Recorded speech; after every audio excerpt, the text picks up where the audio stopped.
नमस्कार, मैं वेद प्रकाश हूं और एक बार फिर भाई साहब पॉडकास्ट में आपका स्वागत है। आज मुझे मौका मिला है बात करने का मध्य प्रदेश के और देश की मीडिया से जुड़े हुए जबलपुर के कई वरिष्ठ पत्रकारों से। पहले उनका मैं परिचय करा दूं। हमारे साथ बैठे हैं आदरणीय रविंद्र वाजपेयी जी। नमस्कार। जो मध्य प्रदेश हिंदी एक्सप्रेस अखबार का संचालन करते हैं। इसके बाद हैं हमारे मनीष गुप्ता जी, जो दैनिक भास्कर के एडिटर हैं। उनके बगल में हैं हम अभिमनोज जी, जो पल पल इंडिया न्यूज चैनल इनका चलता है। और उनके बाद एनडीटीवी के संजीव चौधरी जी हैं। जनपक्ष के विप्लव अग्रवाल जी उनके बगल में बैठे हैं। और हमारे बगल में एबीपी के अजय त्रिपाठी जी हैं। विषय तो अभी वही है, लोकतंत्र को लेके जो सबसे बड़ा यज्ञ और पर्व होता है, चुनाव। मध्य प्रदेश में चुनाव अभी हो चुका है, सिर्फ चुनाव की गणना बची है। और अपेक्षाएं और एक्सपेक्टेशन और कयासबाजी का बाजार बहुत गर्म है। तो वरिष्ठ लोगों से बात करके कुछ आज हम लोग समझने की कोशिश करेंगे कि क्या माहौल है, चुनाव कैसे हुआ, क्या मुद्दे थे। इन विषयों पे हम आप सभी वरिष्ठों से बात करेंगे। ये चुनाव की प्रक्रिया 5 साल में एक बार होती है और सारी राजनीतिक दल भी जोर शोर से लगते हैं और जनता के बीच से वो मुद्दे उठाते हैं, निकालते हैं। तो सबसे पहले आप लोगों से ये जानना चाहेंगे कि इस बार चुनाव के मुद्दे क्या थे। आदरणीय वाजपेयी जी से शुरुआत करते हैं। धन्यवाद वेद प्रकाश जी। बड़ा आपने महत्वपूर्ण मुद्दा उठाया, लेकिन मुझे लगता है कि और ये काफी लोग महसूस कर रहे हैं कि इस चुनाव में सही मायने में दोनों जो प्रमुख प्रतिद्वंदी थे उनके पास कोई मुद्दा नहीं था।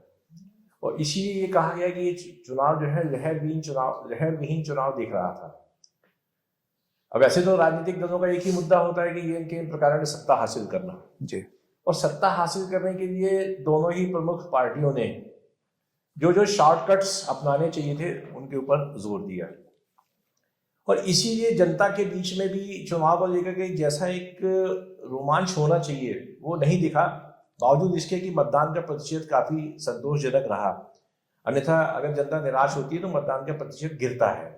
और उसके पीछे जो मुख्य कारण मुझे समझ में आता है कि एक तो जो महिलाओं के लिए शिवराज सिंह चौहान की सरकार ने योजनाएं चुनाव के कुछ महीने पहले से शुरू की, एक वो, और दूसरी जो नया मतदाता एनरोल हो रहा है। चुनाव आयोग ने मतदान को बढ़ाने के लिए जिस तरह के प्रयास पिछले कई वर्षों से शुरू किए हैं उनका बड़ा सकारात्मक परिणाम पूरे देश में देखने मिल रहा है। और जो पार्टियां आखिरी तक प्रयास करके भी मतदाताओं को घरों से नहीं निकाल पाती थी, तो मैं देखता हूं कि आज के मतदाता स्वप्रेरणा से निकलता है और शाम होते होते 70-75 और ग्रामीण क्षेत्रों में अगर 80-85%, आदिवासी क्षेत्रों में 82-83% मतदान यदि हुआ है तो हम ये मान सकते हैं कि मतदाताओं की चुनाव प्रक्रिया में रुचि बढ़ी है। हाँ, तो मुद्दों की जो हम लोग बात कर रहे थे, आपने जो मुद्दों की बात की, अब मैं बता रहा हूँ। तो चुनाव धीरे धीरे स्थानीय समस्याओं पे, स्थानीय मुद्दों पर, स्थानीय पसंद नापसंद पर केंद्रित होते जा रहे हैं। इससे एक कोई ठोस मुद्दा जिसको अगर हम कहें प्रदेश स्तर पर चल रहा था तो उसका अभाव सर्वत्र नजर आया है। और ये बात जिस तरह से विभिन्न अंचलों के चुनाव रुझान सर्वे एजेंसियों ने या अखबारों ने, मीडिया ने दिए हैं, तो उनसे भी ये बात प्रतिध्वनित हो रही है कहीं ना कहीं कि हर जगह के मुद्दे अलग अलग स्थानीय केंद्रित हो गए थे, कहीं जाति पर, कहीं प्रत्याशी पर। और जिससे दोनों पार्टियां कोई एक ऐसा केंद्रीकृत मुद्दा नहीं दे पाई। मनीष जी, इस बिंदु पे आप कुछ बताएं। देखिए प्रकाश जी, मेरा बहुत ही स्पष्ट मानना है कि चुनाव में एक बड़ा मुद्दा था, वो था एंटी इनकम्बेंसी। मतलब वो है या नहीं है। तो जब चुनाव का शुरुआती दौर था तो बहुत जोर शोर से ये प्रसारित हो गया था कि एंटी इनकम्बेंसी इस बार भाजपा को नुकसान पहुंचाने वाली है। और ऊपरी तौर पर देखने में ऐसा लगता था कि कांग्रेस को फायदा उसका मिल रहा है। लेकिन जब और भाजपा ये बात चूंकि समझ चुकी थी कि एंटी इनकम्बेंसी का पूरा जोर कांग्रेस लगा रही है, तो उसने क्या किया कि इस चुनाव को दूसरे मुद्दों से मोड़ने की कोशिश की। उनने अपने प्रचार प्रसार में जैसा कि रवि भाई ने भी कहा कि भाजपा ने जो महिलाओं के प्रति अपनी योजनाएं थी उनको इतना प्रचार प्रसार किया कि एंटी इनकम्बेंसी का मुद्दा धीरे धीरे गौण होता नजर आ गया। हालांकि वो गौण हुआ नहीं और रिजल्ट जरूर कहीं ना कहीं उन परिलक्षित होगा, मेरा ऐसा व्यक्तिगत मानना है। और साथ में फिर सनातन का मुद्दा जोड़ दिया। तो कुल मिलाकर के ये बात सही है कि एंटी इनकम्बेंसी को हटा दें तो कोई मुद्दा था नहीं, बाद में मुद्दे फैब्रिकेट हुए और उन्हीं पे चुनाव चलता चला गया। अच्छा, अभी मनोज जी आपकी क्या प्रतिक्रिया है? नहीं, दोनों दलों के पास मुद्दे थे और दोनों ही मुद्दे पर ही चुनाव लड़ रहे थे। और अच्छा, वो दिख नहीं रहा था कहीं से, लेकिन मुद्दे दोनों के पास थे, दोनों ही दलों के पास मुद्दे थे। और जब हम उसको जब विश्लेषण करेंगे तो उसमें दोनों ही दलों के पास में प्रमुख जो कांग्रेस और भाजपा है, तो उन लोगों ने अपने अगर सनातन को मुद्दा बनाया था, इनकम्बेंसी, अभी मनीष जी ने बताया कि इनकम्बेंसी की जो फैक्टर था वो तो था ही, लेकिन भाजपा के पास में मोदी और लाडली बहना इसको लेकर के ही वो कर रहे थे। और कांग्रेस के पास में सबसे बड़ा गेम चेंजर प्लान था किसानों का मुद्दा, जिस पर वो मतलब उसको लेकर के बहुत कहीं कहीं, अच्छा ये दिख नहीं रहा था, किसानों की कोई बात दिख नहीं था, लेकिन वो गेम चेंजर प्लान अगर उनका था तो किसानों का होता था। लाडली बहना को काट उसी से वो कर रहे थे। हाँ संजीव जी, आपके क्या विचार हैं? कांग्रेस ने शुरुआत तो की थी बेरोजगारी, महंगाई और किसानों के मुद्दे से, लेकिन कांग्रेस इन मुद्दों को लगातार अपने चुनाव कैंपेन में बना कर नहीं रख पाई। और एक समय ऐसा आ गया जब कांग्रेस ने शुरुआत में जो सॉफ्ट हिंदुत्व को भी अपने मुद्दे में रखा था, और एक समय ऐसा आ गया कि ये सारे मुद्दे गायब हो गए। चुनाव में महंगाई और बेरोजगारी जो वाकई मध्य प्रदेश में एक मुद्दा है, वो चुनाव का मुख्य मुद्दा नहीं बची। और धीरे से ले जाके भारतीय जनता पार्टी ने मोदी का फेस सामने लेके आए, क्योंकि शिवराज सिंह के चेहरे पे उन्हें ऐसा लग रहा था, केंद्रीय नेतृत्व को, कि अब इस बार वोट नहीं मिलेंगे। तो शिवराज सिंह का चेहरा डाइल्यूट करने के लिए वो मोदी को लेके आए। मध्य प्रदेश के दिल में मोदी और मोदी के दिल में मध्य प्रदेश। इस मुद्दे के साथ चुनाव को लड़ा गया, जबकि ये मध्य प्रदेश का चुनाव था। मोदी की एंट्री क्यों की गई? उसको मुद्दा बनाने के लिए की गई कि मोदी देश में सबसे बड़ा मुद्दा है और उसके नाम पे चुनाव लड़ा जा सकता है। फिर 7 सांसदों को उतार दिया गया, केंद्रीय मंत्रियों को उतार दिया। ये सब कारण था कि जो कांग्रेस शिवराज सिंह को मुद्दा बनाकर चुनाव में आ रही थी कि 18 साल का शासन खराब था, कांग्रेस का ऐसा मानना है। तो उसके लिए उन्होंने 7 ऐसे लोगों को ला दिया कि हम हमारे पास हर तरह का, अगर हम चुनाव जीते तो हमारे पास हर तरह का मुख्यमंत्री है। एक वैश्य है, एक महिला है, एक ओबीसी है, एक आदिवासी है। तो उन्होंने एक जो शिवराज सिंह को खत्म करने का मुद्दा था वो कांग्रेस का समाप्त किया। और दूसरा, महिलाओं को मूल धारा में लेके आ गए लाडली बहना से, क्योंकि जो कमलनाथ थे उन्होंने एक बहुत बड़ी गलती की। वो ये थी कि 4 महीने पहले अपना पेपर आउट कर दिया। जब 52 लाख फॉर्म कांग्रेस ने भरवा दिए देश में, मध्य प्रदेश में, महिलाओं के 1500 रुपये पहले महीने देने के। तो जब 1500 रुपये महीने देने के फॉर्म 52 लाख की गिनती केंद्र सरकार तक पहुंची है, तो वो जागृत हो गए कि महिलाओं के लिए कुछ करना होगा। और उसके बाद लाडली लक्ष्मी योजना लेके आए। तो जो लाडली लक्ष्मी योजना के 4 किस्तों को दे दिया गया, तो एक समय मध्य प्रदेश में मूल मुद्दा जो था वो आदिवासी और महिला था।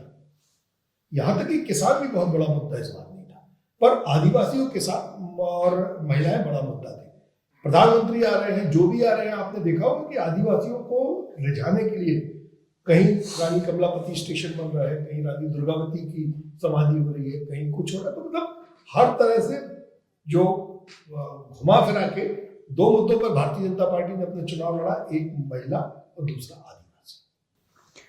विप्लव जी, मुद्दों पे जब बात हो रही है तो और कोई पक्ष और या इससे संदर्भित कुछ बताएं। मुद्दे की जहां तक बात है तो जनता के बीच में तो कोई मुद्दा था नहीं, लेकिन कांग्रेस ने प्रयास किए, भाजपा ने प्रयास किए, तो भाजपा की तरफ से जो बिल्कुल ट्रम्प कार्ड हम कह सकते हैं वो लाडली बहना का मुद्दा था। अगर लाडली बहना का मामला सामने नहीं आता, उसका एग्जीक्यूशन नहीं होगा, तो मुझे लगता है भाजपा की स्थिति खराब हो सकती थी, लेकिन अब वो बराबरी में खड़े दिखते हैं। और कांग्रेस की जहां तक बात थी, उनके पास कहने के लिए था कि हमारी 18 महीने की सरकार थी, 15 महीने की सरकार थी और उसको गिरा दिया गया। तो वो ये मुद्दा उनके पास पिछले 3-4 साल से चल रहा था। वो जनता के बीच में जाते थे कि हमारी चुनी हुई सरकार है और इसको गिरा दिया गया। लेकिन फिर धीरे धीरे यह देखो स्थिति बनी कि एक जो युवा वर्ग है, युवा वर्ग का झुकाव थोड़ा सा कांग्रेस की तरफ अभी दिखता है। उसको ऐसा लगता है कि कुछ परीक्षाओं में भ्रष्टाचार हुआ है या थोड़ा बहुत जो केंद्र का मामला है ओल्ड पेंशन स्कीम का, जबकि ओल्ड पेंशन स्कीम की जहां तक बात है तो राज्य सरकार उसको लागू किस तरह से करेगी यह कहना बहुत मुश्किल है, बहुत कठिन काम है। लेकिन कांग्रेस ये संदेश पहुंचाने में काफी हद तक कामयाब रहेगी। हम उनके मैनिफेस्टो में, उनके नेताओं के भाषणों में सब में ये बात कही गई कि हम ओल्ड पेंशन स्कीम लागू करेंगे। राजस्थान में भी ये बात कही गई, मध्य प्रदेश में भी ये बात कही गई। तो सरकारी कर्मचारियों के मन में भावना है कि हमें ओल्ड पेंशन स्कीम का लाभ मिलेगा। तो ये 3 बातें ऐसी थी कि पहला युवा वर्ग का थोड़ा सा झुकाव, दूसरा किसानों का मामला और तीसरा ये ओल्ड पेंशन स्कीम सरकारी कर्मचारी। ये मुद्दे कांग्रेस ने बना दिए, लेकिन कितने बना पाए और इनके ऊपर लाडली बहना योजना कितनी भारी पड़ेगी ये अभी देखने की बात होगी। इस पे प्रतिक्रिया हमें अजय त्रिपाठी जी से भी चाहिए कि हमारे भाई लोग जो कह रहे हैं और थोड़ा कंक्लूसिव तरह से भी आपके पास ये मौका है।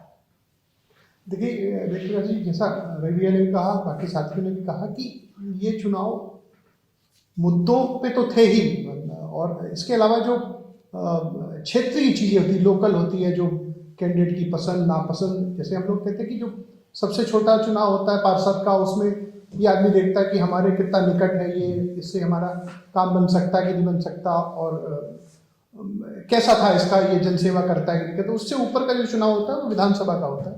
तो विधानसभा चुनाव में कमोबेश उसी का एक बड़ा स्वरूप आता है। तब भी आदमी देखता है कि जो कैंडिडेट खड़ा है वो हमारे कितना निकट है, हमारे कितना काम आ सकता है, और हमारी रीच मतलब पहुंच कितनी है, हमसे मिलेगा कि नहीं मिलेगा, ये सारी बातें आती हैं। इसके बावजूद ये सब चीज़ें तो एक महत्वपूर्ण पहलू होता है, लेकिन दूसरा एक, जैसे हम लोग कोई मेहमान आता है तो एक खाना देते तो एक सुरुचिपूर्ण थाली सजाने की कोशिश करते हैं, जिसमें अच्छा बढ़िया 3 तरह की सब्जी हो, दाल हो, स्वीट हो, चावल हो, पापड़ हो। तो वैसे ही एक कोई विशेष मुद्दा होने की बजाय दोनों ही पार्टियों ने तरह तरह के मुद्दों को अलग अलग समय पे सामने लाया, उसको जनता के सामने रखा और उसके आधार पर उन्होंने वोट लेने की कोशिश की। उसके अलावा एक जो बड़ा महत्वपूर्ण फैक्टर होता है, जैसे मध्य प्रदेश जैसे बड़े राज्यों में जो आप महाकौशल में जिस मुद्दे पे बात करोगे, जरूरी कि उस पर आपको ग्वालियर चंबल पे भी आप उसकी बात कर सको, या विंध्य में भी आप उसकी बात करो, या मालवा में भी उसकी बात कर सको। तो हर इलाके की अपनी एक लोकल पॉलिटिक्स होती है, वहाँ के लीडर होते हैं, उनके अपने इश्यूज होते हैं, मुद्दे होते हैं। तो ये इस चुनाव में वो बात भी बहुत महत्वपूर्ण देखी गई। जैसे महाकौशल तो चलिए आदिवासियों का एक मुद्दा है, या बाकी और भी चीजें हो सकती है, लेकिन ग्वालियर चंबल में एक वहाँ के पानी में अलग रंग है। वो तो वहाँ तो गद्दारी या बगावत को बिल्कुल अपराध समझा जाता है। तो एक इस चुनाव में ये भी देखने मिला कि लोग वहाँ कांग्रेस बीजेपी दोनों कहा जा रहा था कि लोग मिलके सिंधिया के लोगों को या सिंधिया गुट के प्रत्याशियों को हराने में लगे हुए थे। तो बाकी सारे मुद्दे एक तरह से पीछे हो गए और ये मुद्दा महत्वपूर्ण हो गया। उसी तरह अगर विंध्य की बात करें तो हमारे देश में अभी भी देश से बड़ा धर्म और धर्म से बड़ी जाति कही जाती है। तो वहाँ वो जातिवाद के मुद्दे भी बहुत सारे कि ये ब्राह्मण समाज का वोटर है तो ब्राह्मण इसको वोट करेगा, ये ठाकुर समाज का वोटर है तो ठाकुर इसको वोट करेगा, दलित है तो दलित वोट करेगा, इसको पोलराइज करने का। और उसी हिसाब से राजनीतिक दलों ने भी योजनाएं बनाई। उन्होंने देखा कि क्षेत्रीय संतुलन, जाति कैसा है, सामाजिक कैसा, उस हिसाब से कैंडिडेट देने की कोशिश की। और इसी तरह ये जो बुंदेलखंड वाले वहां बात की जाए, वहां भी जातिवाद का मसला ज्यादा हावी रहता, तो उधर भी इस तरह की देने की कोशिश की गई। मालवा और जो मध्य भारत का इलाका है वहां जरूर बीजेपी का भी कोर वोटर है, वोट बैंक है वहां पर, और बीजेपी वहां अच्छा करती है। लेकिन ये कहा जा रहा है कि इस चुनाव में जो है बुंदेलखंड, विंध्य और महाकौशल के साथ जो चंबल ग्वालियर का इलाका है वहां थोड़ी सी बीजेपी को मुश्किल हो सकती है। मुद्दों के अलावा बाकी चीजों पे कैंडिडेट की पसंद और नापसंद वहां ज्यादा महत्वपूर्ण होगी। अच्छा, बढ़िया। इस बार सभी को पता है और सभी जगह कवरेज भी आया है कि पोलिंग अच्छी हुई है, हैवी पोलिंग है। और एक और स्टैट्स भी सामने कुछ आया है कि पहले जो अंतर होता था पुरुष और महिला के परसेंटेज में, वो अंतर कम हुआ है। तो ये मध्य प्रदेश के इस चुनाव में उसके क्या मायने हो सकते हैं? वाजपेयी जी, आप कुछ बताएं। नहीं, देखिए, मैंने आपसे पहले भी कहा कि ये जो वोटिंग परसेंटेज बढ़ रहा है, इसका सबसे बड़ा कारण तो ये है कि बहुत बड़ी तादाद में 18 साल की जब से हमने मताधिकार दिया है, तो जो नई पीढ़ी आती है वोट डालने की, उसमें एक उत्साह होता है। दूसरी बात यह है कि हम ये मान के चलते हैं कि महिलाओं में, विशेष रूप से मध्यम वर्गीय महिलाओं में शिक्षा का स्तर बढ़ा है। एक आम महिला जो है वो अब उस तरह की नहीं रही जो हम 25-30 साल 40 साल पहले की कल्पना करते हैं। यहाँ तक कि गांव में भी लड़कियां पढ़ रही हैं, तो जो लड़की विवाह के उपरांत भी जाती कहीं तो वो इतनी शिक्षित है। और आज महिलाएं जो है मीडिया से टच में हैं, वो सोशल मीडिया के आने के बाद से बहुत कम शिक्षित या कम आय वर्ग के, जिनको हम पिछड़ा गरीब कहते हैं, वो लोग भी किसी न किसी तरह से सूचना तंत्र से जुड़ गए हैं। तो उससे उनके मन में एक उत्साह जागृत होता है और वो मुख्य धारा से जोड़ने के लिए, तो उनको लगता है कि चुनाव एक ऐसा माध्यम है जहां हम बड़े लोगों के साथ भी जुड़ सकते हैं। और फिर उनके बीच में एक राजनीतिक दल और विभिन्न जो प्रचार तंत्र है उसके जरिए एक चीज़ उनके दिमाग में ये बिठा दी गई कि आप जो है निर्णय प्रक्रिया के बहुत महत्वपूर्ण हिस्से हो गए हैं। तो उन्हें ये अपना अधिकार समझ में आने लगा कि हम कुछ नहीं कर सकते, लेकिन हम इतना तो कर ही सकते हैं कि हम अपना मत व्यक्त कर सकते हैं। तो उसका बड़ा असर हुआ है, शिक्षा के प्रसार से भी हुआ है। अब गांव में आपने लाड़ली लक्ष्मी शुरू की, लड़कियों को साइकिल दी, वो पढ़ने लगी, तो निश्चित रूप से वो मुद्दों के करीब आई, फिर उन्हें समझ में आने लगा। फिर जैसा अजय भाई ने कहा है कि अब इसको दुर्भाग्य कहें या जो भी कहें कि पिछले 30-35 सालों में हमने राजनीति में जाति को बहुत तेजी से उभारा है। जाति पहले भी थी, पर राजनीति में जाति जो है वो चुनाव जीतने के लिए साधन नहीं मानी जाती थी। और ये होता था कि ब्राह्मण बहुल क्षेत्र से ठाकुर जीत जाता था, ठाकुर बहुल क्षेत्र से बनिया जीत जाता था। पर अब ये जो हो गया कि राजनीतिक दल भी जो चुनाव पूर्व अपने सर्वेक्षण करवाते हैं, उनमें जो सर्वे एजेंसियाँ भी उनको देती है, तो जो कास्ट फैक्टर का इतना डिवीजन, हम मीडिया में बैठे लोग भी पहले कभी इसका विश्लेषण नहीं करते थे, पर आज हम भी कहीं जाते हैं, चाहे प्रिंट मीडिया का व्यक्ति जाए या इलेक्ट्रॉनिक मीडिया का, वो अपनी रिपोर्टिंग में कहीं ना कहीं इस बात को इंगित करता है कि इस गांव में इतने ही हैं, इस गांव में इतने हैं, तो ये इस पार्टी से जुड़ा। तो ये जो जाति विभाजन हुआ है, इसने हमारी राजनीति में बहुत जहर घोला है।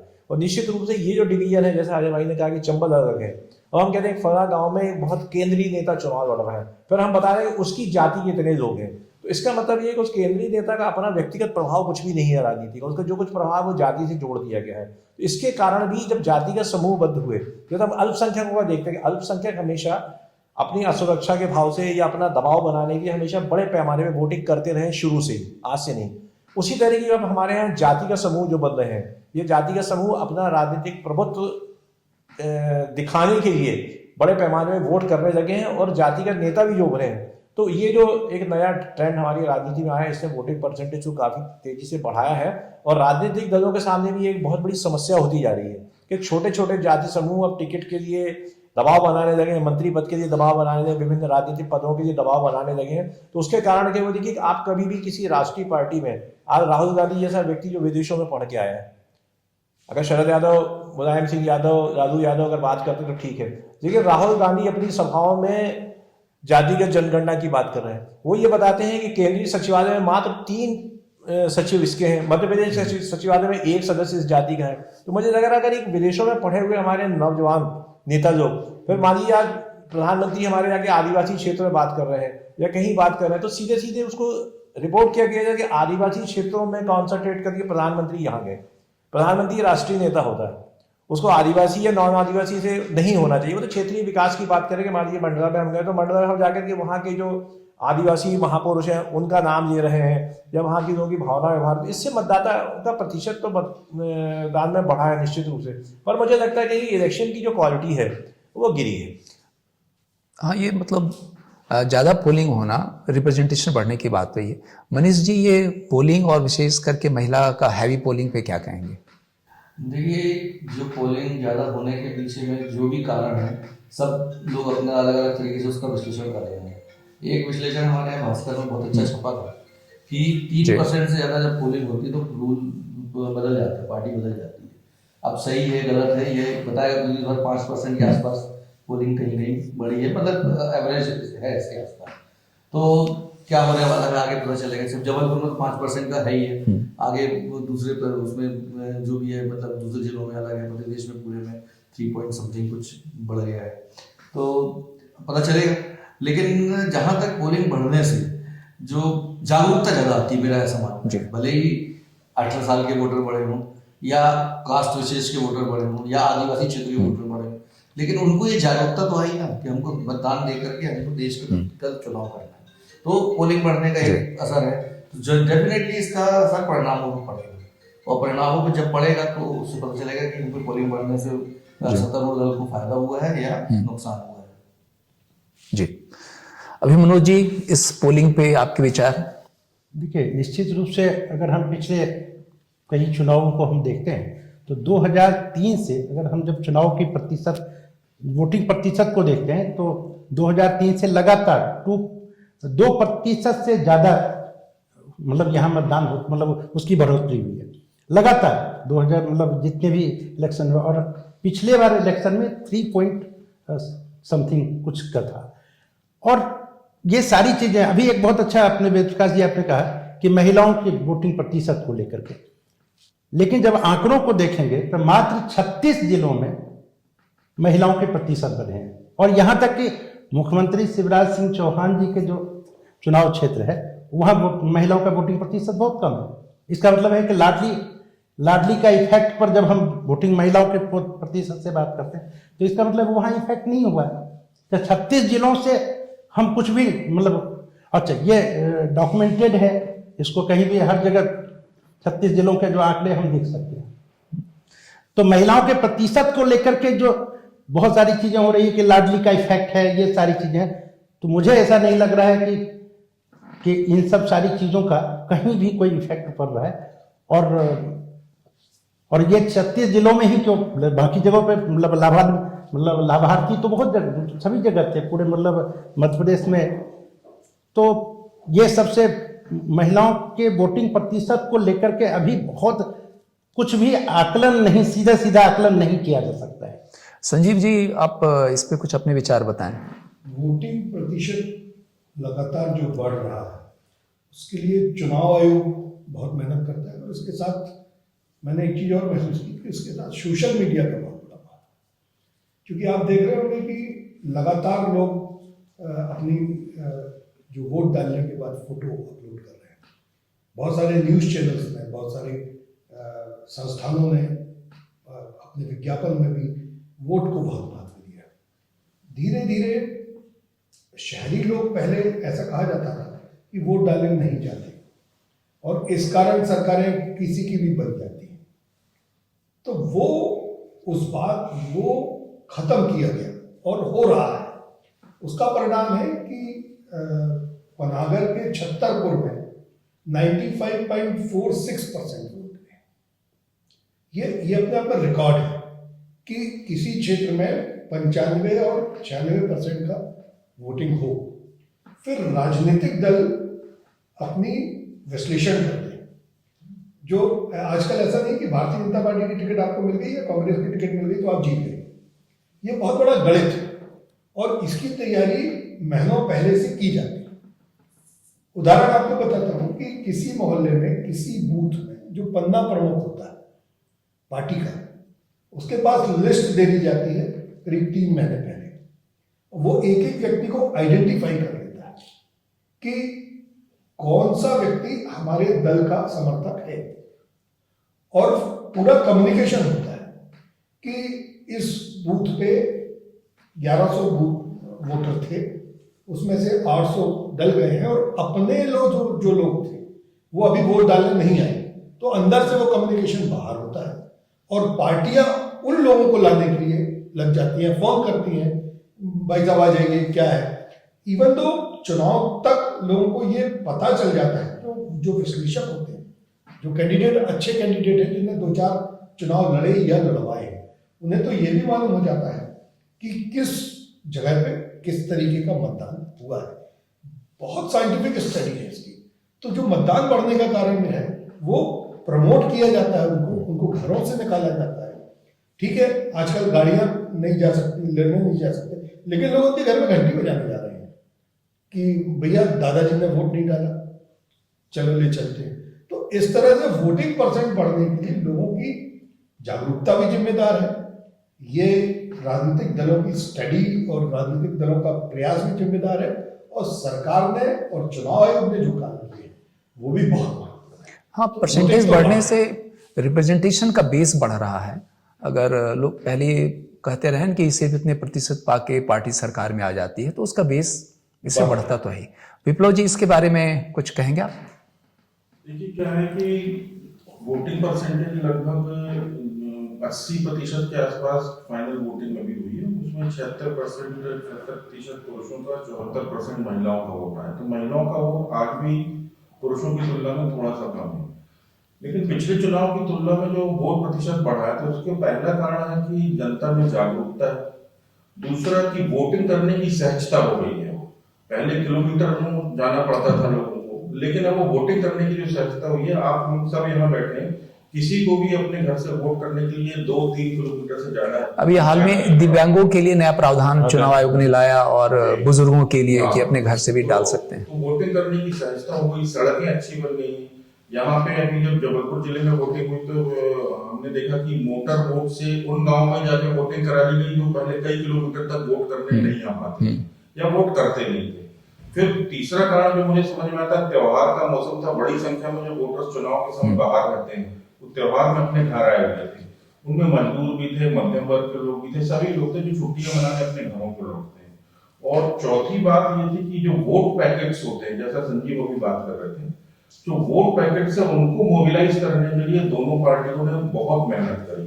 ये हमारा वोट पैकेट है, ये हमारा संभावित मतदाता है, तो हमें इसका वोट डलवाना है, इसके परिवार का वोट डलवाना है, क्योंकि दोनों के लिए बड़ी प्रतिष्ठा की लड़ाई है। दोनों को किसी भी तरीके से सत्ता हासिल करना है, हर संभव प्रयास। इन सब चीजों का फर्क जो है, ये वोट परसेंटेज पे बढ़ा। और उसके अलावा जो फर्स्ट टाइम वोटर्स होता है, उसमें उत्साह रहता है कि मुझे वोट करने जाना है।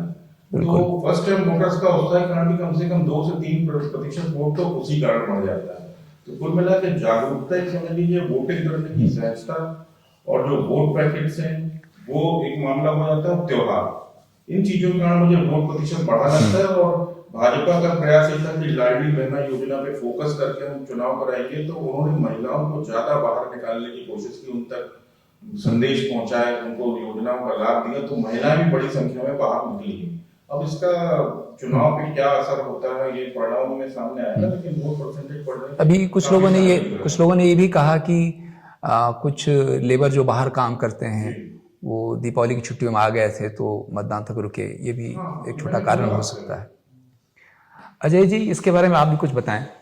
ये दरअसल देखिए, ये पूरा एक कलेक्टिव एफर्ट्स है। जो हमारे साथियों ने बोला ना कि कोई एक वजह नहीं है, बहुत सारी जो वजह मिल गई उसके कारण ये वोटिंग परसेंट बढ़ा। देखिए, अब राजनीतिक दल जो है वो चुनाव लड़ने की मशीन बन चुके हैं। वो 365 दिन इलेक्शन लड़ने के मोड पे ही तैयारी होती है। मतलब ऐसा नहीं कि सरकार बना ली, अब 5 साल कोई काम नहीं, 6 महीने पहले काम करेंगे, नहीं।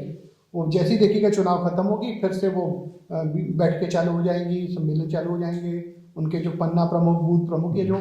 और क्या हुआ अभी तक दरअसल होता ये था कि कांग्रेस के पास ग्राउंड लेवल पे ऐसा कोई, जैसे बीजेपी ने पन्ना प्रमुख या बूथ प्रमुख बना रखा है, उनके पास कोई ऐसा मैकेनिज्म नहीं था। लेकिन इस चुनाव में 1-1.5 साल से बीजेपी की तर्ज पर कांग्रेस भी अपने बूथ लेवल पे कार्यकर्ताओं को अपॉइंट कर रही थी, उनकी मॉनिटर कर रही थी, उनको ट्रेनिंग कर रही थी, उनका फीडबैक ले रही थी। तो जब दोनों पार्टियों के जो वॉरियर्स होते हैं ना, इलेक्शन वॉरियर, जब उन्होंने मतलब कमर कस ली कि अब हमको वोट डलवाना ही है, लेके आना ही है लोगों को, और बार बार जैसे बताया कि 3 महीने पहले इवन ड्यूरिंग इलेक्शन के भी 2-2, 3-3 बार के घर जाते थे, कभी पर्ची लेके जाते थे, कभी झंडा लेके जाते थे, कभी पर्चा लेके जाते थे, और वोटिंग वाले दिन भी वो मोटिवेट करते थे, लोगों को लेके आते थे।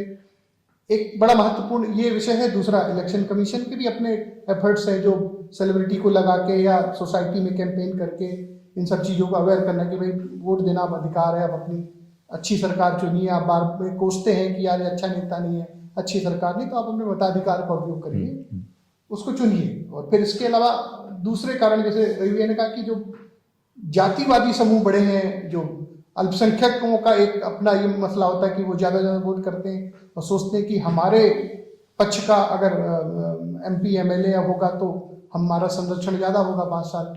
तो इन सारी जो वजह है ना, ये कलेक्टिव एफर्ट समाज का भी, सिस्टम का भी और पॉलिटिकल पार्टी का, जब तीनों ने मिला के ये काम किया, उसकी वजह से देखिए दिनों दिन ये परसेंट धीरे धीरे लेकिन बढ़ रहा है मुझे वोटिंग।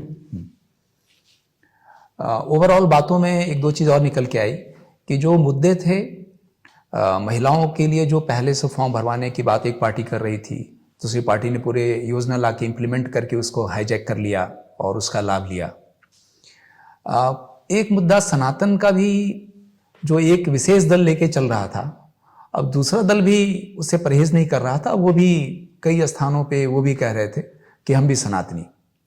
देखिए, मैंने आपसे कहा कि शुरू में कहा था 2003 के मध्य प्रदेश का चुनाव अगर हम सब याद करें तो उसमें भी भारतीय जनता पार्टी ने एक मुद्दा उठाया था बिजली, सड़क और पानी का, और उसको लेकर के पूरे प्रदेश में दिग्विजय सिंह की सरकार को कोसना शुरू किया, और उसका परिणाम ये हो कि भारतीय जनता पार्टी को बहुत शानदार ऐतिहासिक सफलता मिली थी। पर आप इस चुनाव में मुझे बताइए, ऐसा कौन सा मुद्दा था जो पूरे प्रदेश को आंदोलित कर रहा था, चाहे कांग्रेस की तरफ से या भारतीय जनता पार्टी से। अब रही बात सनातन की, तो जो मैंने कहा कि चुनाव अभी अजय भाई ने भी कहा कि हम लोग चुनाव जीतने की राजनीतिक जो मशीन बनते जा रहे हैं, तो हम लोग बचपन में पढ़ते थे कि भारत कृषि प्रधान देश है, फिर उसमें एक चीज जुड़ी कि भारत जो है विवाह प्रधान देश है, और अब भारत जो है चुनाव प्रधान देश है। हम लोग 365 दिन जो है राजनीति की चर्चा में लिप्त रहते हैं। मध्य प्रदेश का चुनाव खत्म होने के पहले पहले हम लोकसभा चुनाव की चर्चा करने लगेंगे। तो इसके कारण क्या हुआ है कि भारत का जो जनमानस है वो भी 24 घंटे में कम से कम 10 घंटे राजनीति में लिप्त रहता है। तो इसके कारण भी राजनीतिक जागरूकता लोगों में बढ़ी है और चुनाव के प्रति चर्चा राजनीतिक दल, तो इसका एक परिणाम ये हो कि हम ये एनालाइज करने लगे कि कर्नाटक में कांग्रेस क्यों जीती। तो उन्होंने कहा यार उन्होंने 5 गारंटियां दे दी थी, तो लोगों ने उनको वोट कर दिया, तो बीजेपी ने कहा यार भाई इस कारण से इस फॉर्मूले पे चुनाव जीत सकते हैं, तो हम यहाँ भी लागू कर देंगे। उन्होंने लागू कर दी। फिर उन्होंने कहा ओल्ड पेंशन अगर हमें जिता सकती है तो हम इसको भी लागू कर देंगे। लेकिन ओवरऑल आप ये कि इन इश्यूज में जो आर्थिक फ्री बीज जिनको कह रहे हैं, पूरा समाज इसको लेके चिंतित भी हो रहा है। जो समाज का प्रबुद्ध वर्ग है, मध्यम वर्ग, उसके मन में ये बात आ रही है कि आप इस तरह से बांट रहे हो, और जो टैक्स पेयर है उसके ऊपर आप टैक्स लाद रहे हो। अभी मध्य प्रदेश सरकार कल परसों में 2000 करोड़ रुपए फिर से लोन देने जा रही है। अब वो कह रहे हैं कि हमारे ऊपर जो कर्ज है कितना गुना बढ़ चुका है, हमको अपने डे टू डे खर्चे चलाने के लिए हमारे पास पैसा नहीं है सरकारों के पास, विकास के लिए हमको कर्ज लेना पड़ता है। लेकिन अब उनको समझ में आया कि चुनाव जीतने के लिए ये जो शॉर्टकट्स हैं, अगर ये हमें पे कर रहे हैं, अगर हमें भगवा चादर ओढ़ देने से वोट मिल रहा है तो ठीक है, क्या बुराई है। बागेश्वर धाम की कथा कराई कमलनाथ जी ने छिंदवाड़ा में, तो बागेश्वर धाम महाराज जी ने दूसरे दिन एक स्टेटमेंट दिया कि भारत हिंदू राष्ट्र है। तो कमलनाथ जी से पत्रकारों ने पूछा, उन्होंने कहा था हिंदू राष्ट्र जहाँ 85% लोग रहते हैं वो हिंदू राष्ट्र है। लेकिन जब यही बात अगर आरएसएस का चीफ बोल देता है तो तुरंत उसका रिटेलिएशन होता है कि भारत हिंदू राष्ट्र नहीं है, ये गलत बात है। फिर अब हिंदू को कहने से लोगों को बुरा लगने लगा, तो एक नई टर्म आ गई सनातन, इसको स्वीकार करिए। सनातन को डिफाइन करना मुश्किल है कि सनातन कब पैदा हुआ, तो उसका कोई आदि अंत है ही नहीं। तो मेरा सोचना ये है कि अब पार्टी, अब राहुल गांधी यदि मंदिर जा रहे हैं तो इसलिए नहीं मंदिर जा रहे हैं कि उनकी अचानक धर्म के प्रति आस्था है, उनको लग रहा है इससे वोट मिल रहा है। सीधी सीधी बात है। आप पूरा 40 साल तक पश्चिम बंगाल में साम्यवादी शासन रहा है जो अपने आप को नास्तिक कहता है, पर वो साम्यवादी शासन भी दुर्गा पूजा के लिए फंडिंग करता था। आज केरल में मार्क्सवादी सरकार है, वो मार्क्सवादी सरकार भी वहाँ के ओणम महोत्सव के लिए पैसे देती है। तो सबको ये समझ में आ गया जो राजनीतिक दल है कि अल्टीमेटली जो मैंने आपने कहा मुख्य मुद्दा राजनीतिक दल का क्या है, चुनाव जीतना, इनको हटा के हमको सत्ता में आना है। तो उसके लिए अब उनको ये समझ में आ रहा है कि मुख्य सैद्धांतिक मुद्दे जो थी कि कांग्रेस का मुद्दा है कि हम सब धर्मनिरपेक्षता के आधार पर, तो अगर आपने कहा तो एक लोग साहब ये स्यूडो सेक्युलरिज्म है, छद्म धर्मनिरपेक्षता है, तो उनको लगा कि नहीं ये इस मुद्दे से हमें नुकसान हो रहा है, अब इससे हम बैकआउट करो, हम इस तरह की बात नहीं करेंगे। भारतीय जनता पार्टी को लग रहा है कि वो मुसलमान हमको वोट नहीं करते, तो उन्होंने मोदी जी ने कहा कि मोदी तो वे कट्टर हिंदुत्व की छवि लेकर के चल रहे हैं, तो दोनों मुसलमानों में डिवाइड करने की कोशिश के साथ इसमें पसमानदा मुसलमान नाम की एक कौम है जो कि ओबीसी है, और इनको ये जो उच्च वर्गीय मुसलमान हैं, जबकि कहते हैं कि साहब वहाँ जातिवाद नहीं है, मस्जिद में जाकर के सभी वर्ग के लोग एक ही साथ बिना किसी जात पात के नमाज पढ़ सकते हैं। लेकिन उन्होंने डिवाइड किया, तो क्यों किया? उनको मुसलमानों के, उनको लग रहा है नहीं ठीक, इस सेक्शन में हम कैसे घुसेंगे। अब कांग्रेस जो मुसलमानों की बात करती थी उसको तेलंगाना में लगा कि ओवैसी जो है ये हमारे वोट कटवा रहा है, तो वो ओवैसी के विरोध कर रहे हैं। इन मुद्दों के कारण राजनीतिक दलों की जो सैद्धांतिक और वैचारिक पहचान थी वो नष्ट होती जा रही है। केजरीवाल जी भ्रष्टाचार के मुद्दे पर सत्ता में आए थे, पर वो जाकर के लालू से गले मिल रहे हैं, उनसे गठबंधन करने को तैयार हैं। तो ये जो आपने बात कही ना कि भारतीय जनता पार्टी हो या कांग्रेस हो, कम्युनिस्ट हो, आज कम्युनिस्ट पार्टी ने इस देश में सबसे बड़ा विरोधाभास तब हुआ जब डॉक्टर मनमोहन सिंह की सरकार बनी, और उसको पूरा बहुमत नहीं मिला था, तो सीपीएम ने, हरिकृष्ण लाल सुरजीत उस समय सीपीएम के महासचिव थे, सीपीएम ने डॉक्टर मनमोहन सिंह की सरकार को समर्थन किया कि जो कि इस देश में उदारवाद और पूंजीवाद लेकर के आई, जिसका कि कम्युनिस्ट पार्टियां विरोध करती थी। तो ये जो सैद्धांतिक पहचान धीरे धीरे राजनीतिक दलों की खत्म हो रही है, और उसका सबसे बड़ा कारण यह है कि किसी भी नेता, उसकी प्रामाणिकता या उसकी ताकत या उसकी लोकप्रियता का आधार उसकी सैद्धांतिक प्रतिबद्धता ना होकर के उसकी चुनाव जिताने की क्षमता हो गई है। अगर लालू यादव चुनाव जिता सकते तो उनकी सारी बुराइयां, जिस दिन अगर मान लीजिए इस चुनाव में कमलनाथ जी जीत गए तो सारा मीडिया दूसरे दिन से कमलनाथ जी की बड़ाई करने बैठ जाएगा कि उन्होंने ये किया। अगर वो हार गए तो हम दूसरे दिन उसकी बुराई करेंगे। सारी की सारी कमलनाथ जी की रेटिंग बढ़ जाएगी। अगर शिवराज जी ने दोबारा चुनाव जीत दिया फिर बीजेपी में उनका हिसाब, इनको आप हटा रहे थे, देखिए इन्होंने चुनाव जिता दिया। तो आज चुनाव जिताने की क्षमता के कारण, जैसा वनडे मैच में होता है या T20 में, कि बैट्समैन की कलात्मक बल्लेबाजी या उसकी गेंदबाजी से मतलब नहीं, उस गेंदबाज को विकेट चाहिए और बल्लेबाज को रन बना के मैच जिताना है। तो ये सारी राजनीति इस शॉर्टकट पे आकर के हो गई कि हमको ये 5 साल जनता की सेवा, अगर विकास के मुद्दे पे जीत रहे हैं तो अटल बिहारी वाजपेयी ने जो स्वर्णिम चतुर्भुज योजना शुरू की थी उसका शुभारंभ दक्षिण से हुआ था, लेकिन वो नागपुर आते आते मतलब आधी बन पाई थी, लेकिन उस पूरे एरिया में जहां रोड बनी थी बीजेपी हार गई, और जहां कच्ची रोड खावड़ा सड़कें थी उत्तर भारत में, वहां भारतीय जनता पार्टी जीत गई। अब दूसरी बात मैं बता रहा हूं कि अगर मध्य प्रदेश में लाडली बहना योजना शिवराज सिंह की सरकार को वापस ला रही है तो फिर राजस्थान में अशोक गहलोत की सरकार को वापस क्यों नहीं ला रही? अब देखिए दोनों के सर्वे विरोधाभासी हैं।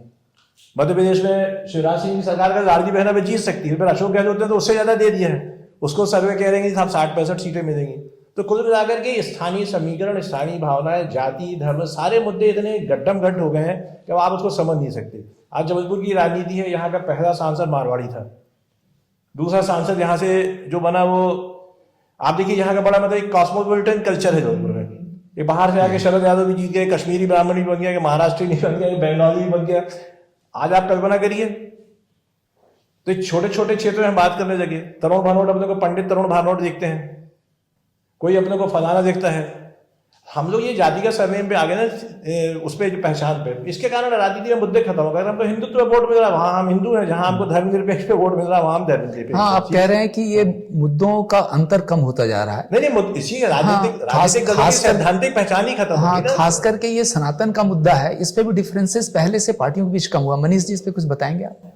देखिए, सनातन का मुद्दा तो इसी बार आया। हाँ। और ये मुद्दा ऐसा है कि जबलपुर की एक सीट पर एक जो विधायक थे वो कामकाज के कारण पहचाने जाते थे, और जो दूसरे प्रत्याशी वहां लड़ने आए वो सनातन का नाम लेने लग गए, तो वो उनको भी बेचारों को सनातन का चोला ओढ़ना पड़ा। क्या करेंगे, क्योंकि वोट हर वोट चाहिए।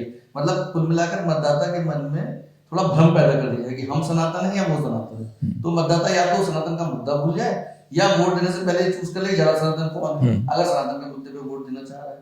तो ये हुआ। ऐसी एक सीट जबलपुर की और है जहां पे कामकाज भरपूर किया है, लेकिन एक बाहरी कैंडिडेट आए, अब आज कह रहे हैं कि वो कैंडिडेट भी भारी है। तो बाहरी और भारी मतलब मुद्दे वही, को किस मुद्दे पे कौन जीत सकता है? क्या काम के मुद्दे पे जीत रहे हैं, या सनातन के मुद्दे पे जीत रहे हैं, या लाडली बहना के मुद्दे पे जीत रहे हैं?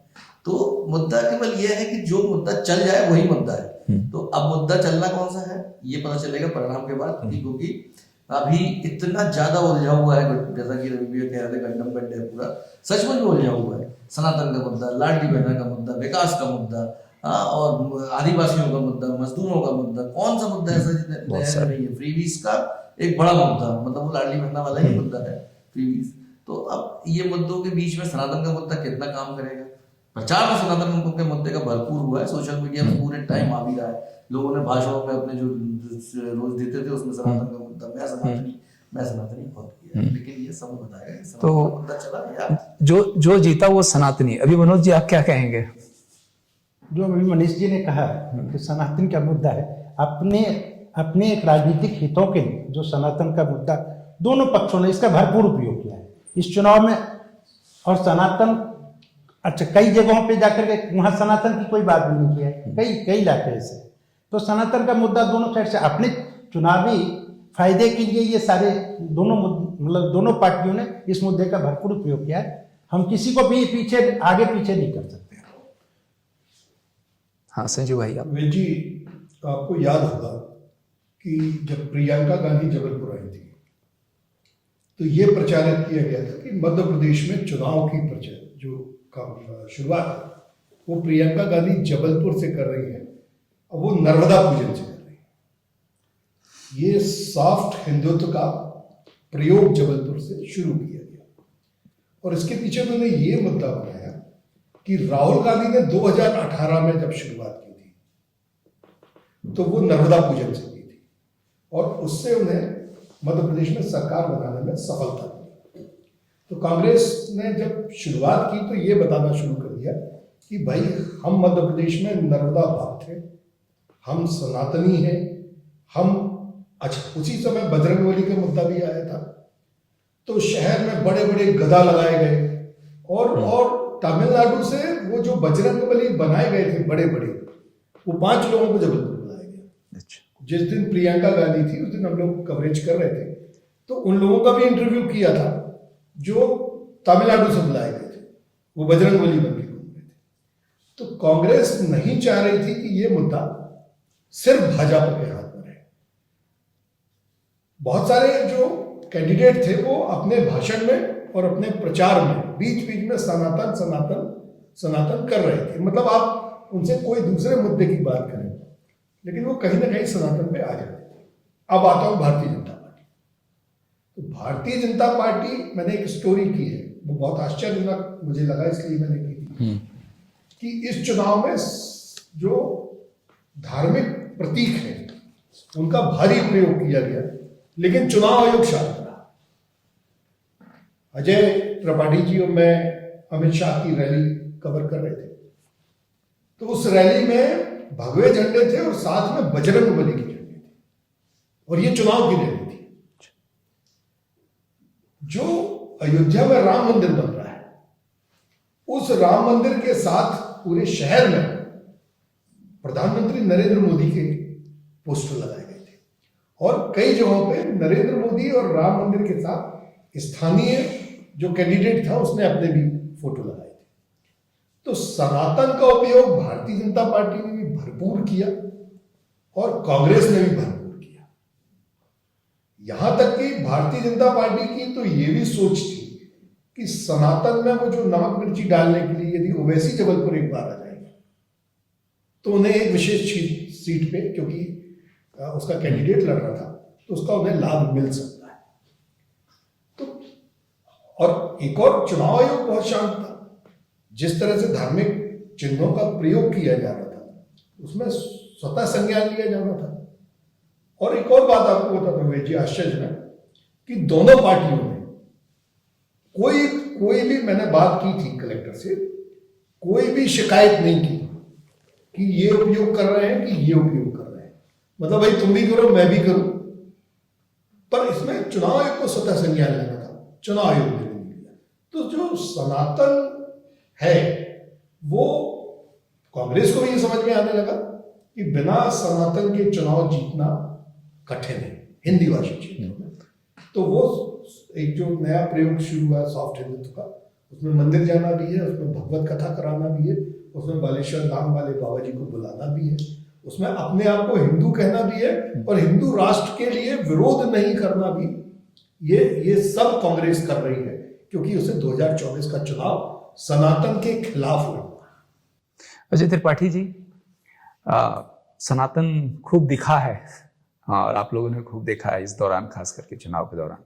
इस पे कुछ आप कमेंट करेंगे? देखिए, ये सनातन आया कहाँ से? सबसे बड़ी बात है जो द्रविड़ राजनीति होती है तमिलनाडु की, वहाँ ये मुद्दा एक मुख्यमंत्री के छोटे भाई उदयनिधि ने उठाया और फिर कांग्रेस अध्यक्ष खड़गे के लड़के ने गरमाया। बीजेपी ने लपक लिया। फिर जैसे उसने कर्नाटक चुनाव में बजरंग दल के नाम पे बजरंग बली को के अपमान किया, बजरंग बली का ये करके प्रधानमंत्री जी अपने रैलियों में भाषणों में बोलने लगे।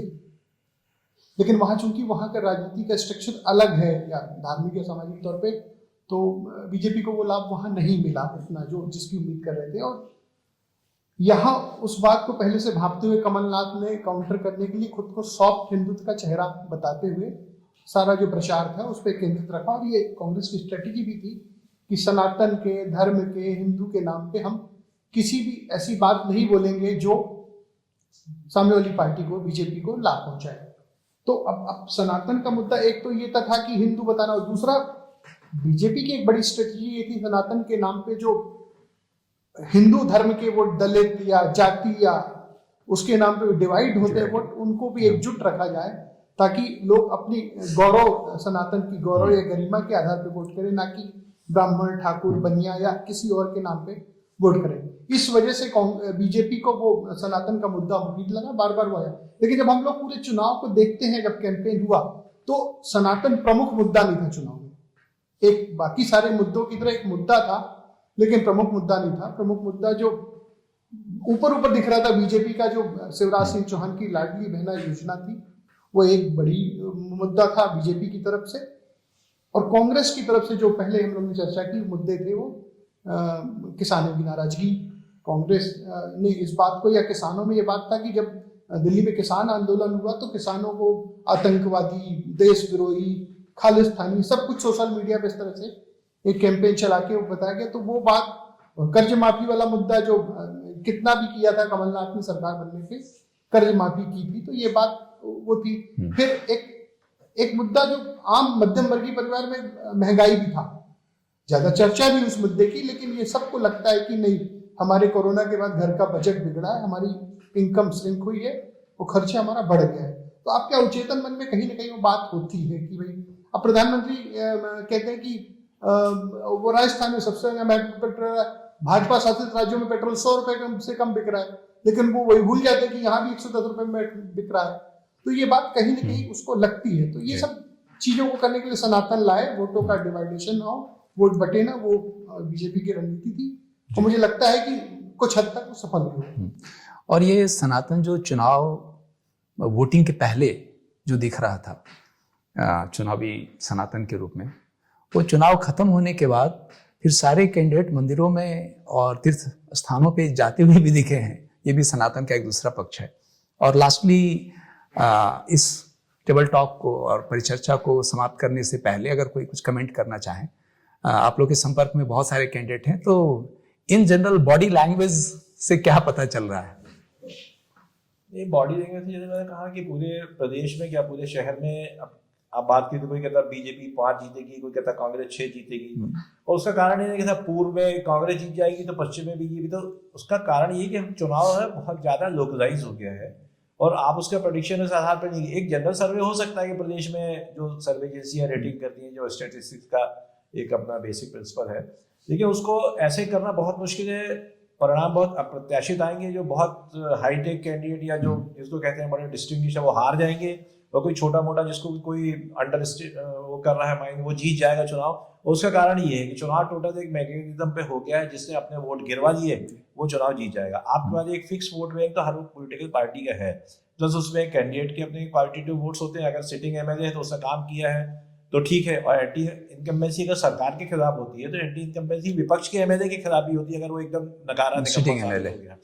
अब बहुत जगह जो सांसद चुनाव लड़ रहे हैं तो उनके सांसद के जो कार्य थे वो विधानसभा में मुद्दे बन गए, जबकि सांसद का काम हो, पार्षद का काम, विधायक का अलग अलग होता है। पर वो चूंकि अब छोटे पैमाने में फेस कर रहा है तो उसको छोटे पैमाने पे होते हैं, लोगों का गुस्सा झेलना पड़ रहा है। तो ये सारे मुद्दे इतने ज्यादा कॉम्प्लिकेशन हो गया है। जैसा आपने कहा कि लाडली बहना बहुत क्लिक कर रही थी, तो फिर शिवराज जी के निर्वाचन क्षेत्र में तो महिलाओं को 100% वोट करना चाहिए था, पर वो नहीं। अब ये भी मान सकते कि वहां उन्हीं महिलाओं ने वोट किया जिनको लाडली बहना मिला, बाकी थे नाराज होके नहीं वोट किया, उसका बहिष्कार कर दिया। तो ये कॉन्फिडेंस का लेवल मनीष जी आप लोगों में किस तरह का देख रहे हैं? सबसे बड़ा मुद्दा चुनाव में, अगर बहुत सारे मुद्दों पे चर्चा कर चुके हैं, तो लोग ये कहते हैं कि कॉन्फिडेंस का लेवल जो है वो लाडली बहना से आया है। तो 15.5 लाख वोट जो है महिलाओं की ज्यादा पड़े हैं पूरे प्रदेश में। 230 सीटें अगर डिवाइड कर दो, 6,750 वोट प्रति सीट एक्स्ट्रा दिखता है एवरेज में। मतलब कोई वो नहीं है, कहीं 10,000 हो सकता है, कहीं 3,000 भी हो सकता है। लेकिन जो भी सीटों में हार जीत जो है 5-6 हजार वोटों से हो रही हो, और मान लीजिए 6,750 वोट सचमुच में लाडली बहना के बढ़ गए केवल सत्ता पक्ष के पक्ष में, तो वहां तो अप्रत्याशित परिणाम आना तय है। हाँ, तो आप देखिए कि ये मुद्दा भी है कि भाई मतलब 15.5 लाख वोट महिलाओं के पड़ गए पिछले बार से। बहुत बड़ी बात है। अभी बात इसमें 15.5 लाख वोट जरूरी नहीं कि बीजेपी को ही पड़े होंगे, सबके अपने इश्यूज होते हैं, हो सकता है अपना आकलन है, डिवाइड हुआ हो, तो इसलिए अगर वो हुआ है, एक तरफ जाने की स्थिति नहीं हो सकती। भोपाल की एक सीट है, टोटल मुस्लिम प्रधान सीट है, और जहाँ तक हम सभी महसूस करते हैं कि सामाजिक कल्याण की ये जितनी भी योजना जिसको अपन कहते हैं, इनको हासिल करने के लिए मुस्लिम समाज में जबरदस्त जागरूकता है। मुझे एक मुस्लिम नेता ने बताया कि हमारे यहाँ हर घर में आपके जितने आवश्यक सरकारी दस्तावेज इस तरह की योजनाओं को प्राप्त करने के लिए जरूरी रहते हैं, हमारे यहाँ उनके सेट एडवांस में तैयार रहते हैं। जबकि आपको अगर आप हमारे यहाँ जाइए तो पता था कि इनका आधार कार्ड नहीं मिल रहा, तो इनका वोटिंग कार्ड नहीं मिल रहा, तो उन्होंने फायदा लिया। तो अब उनसे तो आप अपेक्षा नहीं कर सकते कि वो वहां पर जो है बीजेपी को वोट करेंगे। ये फैक्टर्स भी है। अच्छा, फिर कई जगह मान लीजिए जातिगत घृणा किसी कैंडिडेट के खिलाफ हो गई है और वो सत्तारूढ़ पार्टी का है, तो वही संजीव जी आप बॉडी लैंग्वेज की यदि बात की जाए तो कैंडिडेट्स के बॉडी लैंग्वेज अंदर कुछ है, बाहर कुछ है। अच्छा, बाहर तो वो ये बता रहे हैं कि मेरी सरकार बन गई, और कई सारों ने तो छत पे खड़े होकर शपथ लेने की तैयारी भी कर दी, प्रैक्टिस भी कर बता रहे हैं। लेकिन मैं जितने लोगों को जानता हूँ व्यक्तिगत तौर पर, बहुत दहशत है, चाहे वो भाजपा का हो या कांग्रेस का हो, दिखाओ ये रहे कि वो तो जीत गए, बहुत बड़े अंतर से जीत गए। लेकिन जो मेरे मित्र प्रत्याशी हैं या मैं जिनको बहुत अच्छे से जानता हूँ, वो एक भी इस बात को कहने की स्थिति में नहीं है कि हम 100% जीत गए। लगभग सभी सीटों पे ये कहना है कि यार अपन ने अच्छी टसल की है, अपनी फाइट अच्छी थी।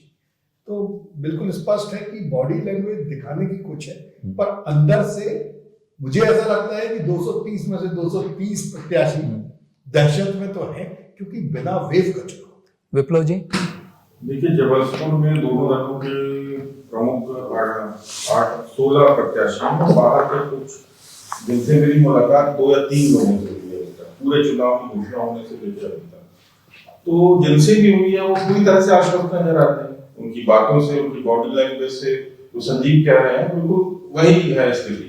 हर कोई अपनी जीतने की बात कर रहा है कि मैं चुनाव जीत रहा हूँ। उनके पास आंकड़े भी हैं, तथ्य भी, और कई के आंकड़े बड़े प्रभावित करने वाले होते हैं। उनकी जो बूथ का मैनेजमेंट है या जो उनके चुनाव की रणनीति है, उन्होंने किस तरह से काम किया था, वोटिंग के दौरान उनको कैसा फीडबैक मिला, उनकी तैयारी क्या थी, तो वो बड़े प्रभावित करने वाले होते हैं। और कई के कुछ हवा हवाई भी होते हैं कि बस ऊपरी सतह पे काम चल रहा है कि लेकिन हम जीत जाएंगे, ये फला मुद्दा चल रहा है तो हम जीत जाएंगे, फला क्षेत्र हमारे साथ है तो हम जीत जाएंगे। कुल मिला के आश्वस्त तो सभी देखते हैं। लेकिन एक चीज का मैं उल्लेख करना चाहूंगा कि पिछले चुनाव में 2018 में लगभग 21 सीटें ऐसी थी जहां पे भाजपा 5000 वोटों से कम से जीती थी, और कांग्रेस की ऐसी 17 सीटें थी। तो ये जो है, और इसके अलावा भी 7-8 जगहों पे वजनदार प्रत्याशी उतारे गए।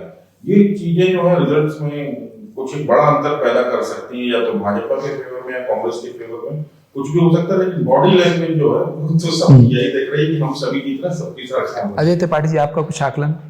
बॉडी लैंग्वेज देखो, हम लोग जैसे जानते हैं कि नेता तो अदाकारों को ही फेल करता अदाकारी में है, तो वो तो अभी तो ऐसा दिखाता है कि मैं जीत रहा हूँ। लेकिन हम लोग को सबको याद होगा कि मधेपुरा के चुनाव में शरद यादव जी धरने पे बैठ गए थे, ये कहते हुए कि रिपोलिंग कराइए, यहाँ पर बहुत धर ली, और जो नतीजे आए तो वो जीत गए। तो बॉडी लैंग्वेज का तो ऐसा है कि मुझे लग रहा मैं डिप्रेशन में हार जाऊंगा, लेकिन जनता जनार्दन, जनता बात जिसको जिता दे वो जीत गई।